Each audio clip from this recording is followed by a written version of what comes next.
Beginner's mentality is really what it was. Because if you think about it, and you really go back in time, when we first got to college, most guys, they wanted to get into the NFL. They wanted to go to the league. They wanted to get drafted. So how do you do that? What is the thing that you do? And you got to play 3, 4, 5 years before you can even get drafted. So in between that time, what are you going to do to get noticed by teams? What type of work are you going to put in? How well are you going to know your position? How well are you going to know your craft? How well are you going to know the system? So other teams that are watching you or trying to evaluate you throughout the years can see how well you developed. If you're building a business and looking for investments, you can't just, you can go to somebody with an idea, but a real serious investor is going to ask you, well, let me see your business model. Let me see what you plan to project. Like, let me see how'd you come up with this idea so I can help at least invest into it because I like the idea. But if you're bringing nothing to the table and it's just a template, ain't nobody going to spend their money and their time in it.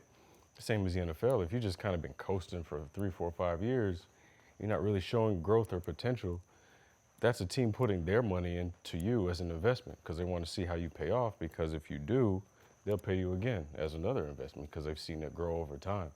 So that's the way I've taken my approach as far as like business and what I've been trying to do. From football going to become an entrepreneur and getting to other things, you have to have that mentality because I don't know anything about the business world. I didn't at the time.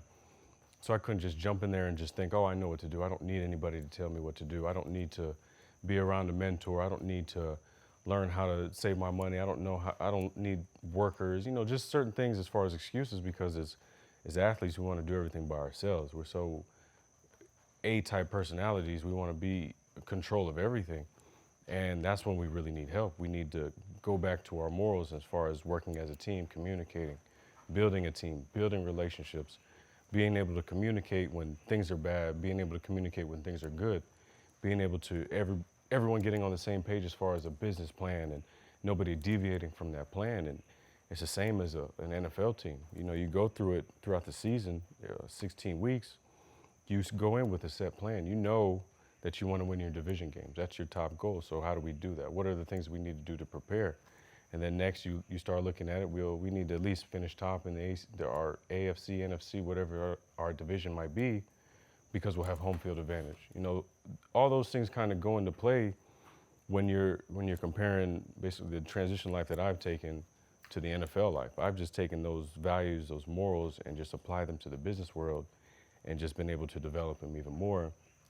And it's made my stuff easier because I'm just putting everything in football terms. I'm putting everything in a football sense because that's the way it's been the best to translate. So everything is beginner's mentality because you can't develop yourself, you can't grow if you don't have that. If you don't have that beginner's mentality of wanting to learn or wanting to improve yourself, if you just think everything's good the way it is or you don't have to improve, you're gonna suck. And you see it time after time. The teams that don't try and improve, the teams that don't work the same way they did before, the Super Bowl teams that don't put in that same work the next year, they don't make it there, the following season. So really think about the work that you need to put in, the time, the effort to learn your new craft or learn a new venture. And then after that, find a plan, find goals that you want to put in to commit.